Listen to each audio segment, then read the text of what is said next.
Hey guys, it's Novacast here, and today I'm bringing to you guys tips on the new game mode, Wicks Bounty. So this game mode is really fun and it came out recently, and the general consensus from the community is that everyone likes it. It's basically kind of like Siphon, which was really fun, but you have 3 lives and you basically just W key everyone, and it's pretty awesome.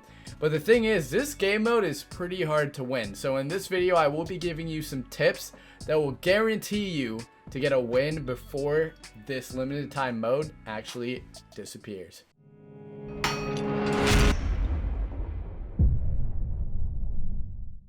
Alright guys, before we actually get into the first tip, I want to give Epic props because they did a really good job with this limited time mode. They littered in tons of Easter eggs throughout the map related to John Wick, the Parabellum, the new movie, to actually promote it, and they're really cool. So I just want to show you guys a couple of these Easter eggs before we get into this video.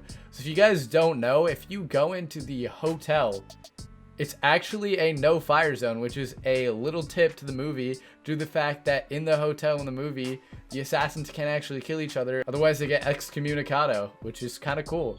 Also, they put in John Wick's house at the backside of the map near Paradise Palms. So this is also very cool. So props to Epic for actually doing this stuff. I ain't supposed to be here right now. These around me are falling down.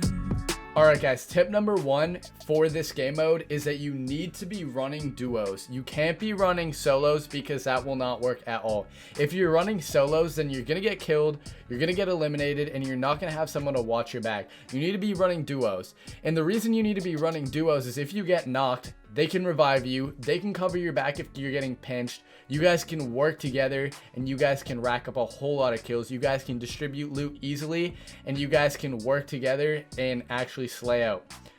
The reason why you don't want to run squads is because you draw too much attention. I'll be getting into that later on, but duos is the best bet if you actually want to get kills and want to win this game. So be sure to find a partner to squad up with and just run duos if you're running this game mode and you're trying to get some wins. So yeah, that's tip number 1, guys. I ain't supposed to be here right now. These around me are falling down. Alright guys, this is tip number 2, and this is probably the most important tip for you guys. You want to land in a central location that isn't occupied. So what I like to do is land Dusty Divot. As you can see, I landed Dusty Divot. And you want to farm up. You don't want to challenge anyone at the beginning of the game. Most people drop immediately to like tilted and just go W key. They go full aggro and they try and get as many kills as possible right off the rip. But the thing is, if you do this, you will lose your lives. And if you lose your lives in the early game, then you're not going to have any backup options end game. So early game, what you guys should do, instead of going after those easy picks at the very beginning, save up your mats for endgame, because generally the way most people die is that they run out of mats or they don't have shields. Go to Dusty Divot, farm up, get max mats, loot the center area, get an AR, get a shotgun, get a whole bunch of shields for endgame, and also be sure 100% be sure to get the glider redeploy, because if you have the glider redeploy, you'll be able to get yourself out of sticky situations. And trust me, this is probably the most important item that you need to have, the glider redeploy, because it will get you out of tight sticky situations and it'll actually help you out a lot in the long run. So yeah, loot up early game, don't go for those easy quick kills, save up for the end game, because things will get a lot more interesting if you have the materials to actually make them interesting. So yeah, be sure to play smart at the beginning. Hey guys, I just want to quickly say, be sure to use my supporter creator code NOVACAST, Nova-Cast. It's on the screen right now. If you guys are enjoying this video or want to support me, that'd be greatly appreciated. Also guys, be sure to follow my Twitter. There's a link in my description if you guys want to communicate with me, because that's the best way to get to me and actually communicate to me and get to know me. So yeah, be sure to follow that if you want to get to know me. So yeah, that's pretty much it. Let's get back into the video. I ain't supposed to be here right now. These around me are falling down. Okay guys, so tip number 3 is actually cover your teammates back. If you guys can keep each other alive, it will keep you guys sustained till end game. You guys can play off of each other, listen to each other's callouts, and keep each other alive. If one of you gets down, the other one can revive you. You know, you guys just need to work together to try and keep those lives. Those lives are the most important thing because you're just trying to stay alive till the end game. That's the game plan. You're not trying to lose any health or any lives. You're trying to save your mats. You're not trying to get into that many engagements. But if you do get into engagements, work together so you guys don't lose those lives. Those lives are the most precious thing, because if you're end game with 3 lives and everyone else in the end game has 1 life, you can play more aggressive at the end game than everyone else, and you can get those points. You can go for those bounties. So it's very important to cover each other's backs. Right here, I died. Also, guys, don't get discouraged if you died. I died previously, and I only have 2 lives now instead of the 3. But my teammate still has 3 lives, and I went back to help him. And I knew that he was calling out that there was a lot of weak people nearby, so I went back to help him. The teamwork was key here, and we just completely slayed out. We worked together, worked well. We knew what was going on. We had full shields. We had the mats. We had the ability to actually kill people that are one shot. The thing is, people dropping down on you, they're not going to have a lot of mats. They're not going to have any shields. So it's just free pickings. If you guys are working together and are stacked up from the beginning, the mid game will be easy, even if there's tons of people actually landing at you. Guys, keep in mind though, you don't want to be going for people with bounties during mid game, because this will draw attention to you. The top 3 players always have a location marked on the map showing where they are, and this will cause people to push you, and you don't want to be pushed because this will cause you to waste mats.